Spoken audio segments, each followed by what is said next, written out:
اتقوا الله فقد فاز المتقون. قال الله تعالى في كتابه الكريم: أعوذ بالله من الشيطان الرجيم. بسم الله الرحمن الرحيم. ومن أحسن قولا ممن دعا إلى الله وعمل صالحا وقال إنني من المسلمين. Hadirin jemaah Jumat yang dirahmati oleh Allah Subhanahu wa Ta'ala.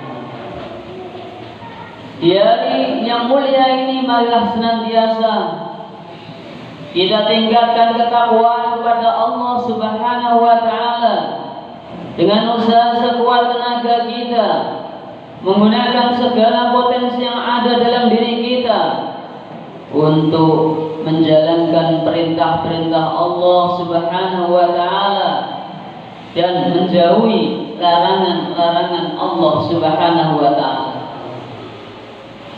Tak lupa mari bersyukur kehadiran Allah Subhanahu wa Ta'ala karena atas limpahan rahmat, taufik, hidayah serta pertolongannya hari ini kita bisa duduk bersimpuh di rumah Allah Subhanahu wa Ta'ala untuk menunaikan seruan Allah, yaitu ibadah salat Jumat. Mudah-mudahan dengan hadir kita menunaikan panggilan Allah Subhanahu wa Ta'ala menjadi sebab kita diridhoi oleh Allah Subhanahu wa Ta'ala, dosa-dosa kita diampuni oleh Allah Subhanahu wa Ta'ala dan mendatangkan pertolongan Allah Subhanahu wa Ta'ala. Hadirin jamaah Jumat yang dirahmati oleh Allah Subhanahu wa Ta'ala, dalam sebuah hadis yang diriwayatkan oleh Imam Hakim dalam Al-Mustadraknya dikisahkan Ja'a Jibril alaihissalam dan Nabi sallallahu alaihi wasallam. Suatu saat malaikat Jibril datang kepada Nabi Muhammad sallallahu alaihi wasallam. Kemudian malaikat Jibril alaihissalam memberikan nasihat kepada baginda agung Nabi Muhammad sallallahu alaihi wasallam. Faqala: Ya Muhammad, ish ma syi'ta fa innaka mayyitun. Nasihat yang pertama yang disampaikan oleh malaikat Jibril alaihissalam kepada baginda Nabi Muhammad sallallahu alaihi wasallam, dan tentunya nasihat ini bukan hanya untuk Nabi, tetapi juga untuk kita sebagai umatnya. Nasihat malaikat Jibril alaihissalam adalah: wahai Muhammad, hiduplah kamu sesukamu, sekehendakmu, tetapi ingatlah, pasti suatu saat nanti akan datang kematian kepadamu. Nasihat malaikat Jibril ini adalah menunjukkan bahwa kehidupan kita di dunia ini adalah kehidupan yang sementara. Selama apapun, sepanjang apapun umur kita di dunia ini, secinta apapun kita dengan dunia ini, pasti suatu saat nanti akan datang menghampiri kita kematian, ajal. Akan datang satu masa, mau tidak mau, suka tidak suka, kita rela ataupun tidak rela, kematian akan datang menghampiri kita. Yang kematian tersebut akan datang dengan rahasia Allah. Tidak ada yang mengetahui di antara kita kapan kematian itu akan datang kepada kita. Maka Rasulullah sallallahu alaihi wasallam mengibaratkan kehidupan kita di dunia ini dalam sebuah hadis yang diriwayatkan oleh Imam Tirmidzi. Rasulullah sallallahu alaihi wasallam bersabda, ma dunya illa karakibin istadalla tahta syajarati.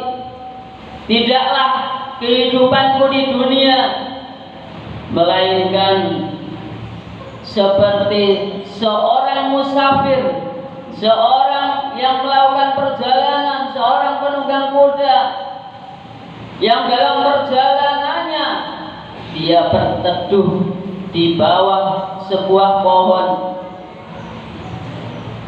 Maka seorang musafir tersebut, kata Nabi, "Tsumma raha wa tarakaha." Kemudian musafir tersebut istirahat di bawah pohon. Wa tarakaha. Kemudian setelah sejenak ia beristirahat, melepas lelahnya, tentu ia akan meninggalkan pohon tersebut. Itulah kehidupan kita di dunia. Sepanjang apapun umur kita, maka umur kita sebagaimana disabdakan oleh Nabi, "Amaru ummati baina sittina wa sab'in." Umur umatku rata-rata di antara 60 dan 70 tahun. Maka apabila seorang Allah karuniai umur yang lebih, maka lebihnya pun tidak banyak. Maka lebihnya dirahmati Allah Subhanahu wa taala. Orang yang cerdas, kata Nabi, adalah al-qayyisu man dana nafsah wa 'amila lima ba'dal mauti. Orang yang cerdas adalah orang yang mau menahan hawa nafsunya, keinginan-keinginan dunianya. Kemudian dia membuat persiapan-persiapan untuk kehidupan setelah kematiannya. Sehingga suatu saat Rasulullah Shallallahu Alaihi Wasallam bersama para sahabat, Rasulullah Shallallahu Alaihi Wasallam menggambarkan garis ke samping dengan garis-garis yang ada di dalam kotak. Ada satu garis panjang yang melewati kotak tersebut. Maka kata Nabi, kotak ini adalah batas umur manusia. Dan garis yang melewati kotak tersebut adalah angan-angan manusia. Terkadang angan-angan kita jauh melebihi batas umur kita. Maka hadirin, kita sebagai manusia hanya bisa berencana untuk kebaikan-kebaikan, akan tetapi hasilnya Allah Subhanahu wa taala yang menentukan. Wallahu fa'alul lima yurid. Ana urid, anta turid, wallahu fa'alul lima yurid. Saya punya kehendak, Anda punya kehendak, tetapi yang berjalan, yang berlaku adalah kehendaknya Allah Subhanahu wa taala. Maka Allah Subhanahu wa taala firmankan, "Wa mal hayatud dunya illa la'ibun wa lahu." Tidaklah kehidupan dunia hanya seperti permainan dan senda gurau. Wa inna daral akhirata lahiyal hayawan law kanu ya'lamun. Dan sesungguhnya kehidupan yang sejati, kehidupan kita yang sebenar-benarnya adalah kehidupan kita di akhirat. Maka ketika kita hitung kehidupan kita di dunia yang hanya 60-70 tahun, jika dibandingkan kehidupan akhirat yang selama-lamanya, tidak ada bandingannya. Seumur hidup kita di dunia hanya beberapa detik, beberapa menit dibandingkan dengan kehidupan kita di akhirat. Kehidupan yang ada awalnya dan tidak ada akhirnya, yaitu kehidupan kita di akhiratnya Allah Subhanahu wa taala. Kemudian nasihat malaikat Jibril yang kedua kepada Nabi sallallahu alaihi wasallam adalah, "Wahbib man ahbabta fa innaka mufariquhu." Cintailah siapa saja, apa saja yang kamu cintai. Siapa saja, apa saja cintai.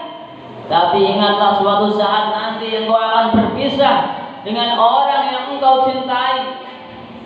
Cintailah hartamu. Suatu saat kita akan berpisah dengan harta kita. Seberapapun kita cinta dengan jabatan kita, Suatu saat kita akan berpisah dengan jabatan kita. Seberapa besar pun cinta kita kepada anak dan istri kita, suatu saat pasti kita akan berpisah dengan anak dan istri kita. Maka hadirin jamaah Jumat yang dirahmati oleh Allah Subhanahu wa taala, tidak salah ketika kita mencintai anak istri kita.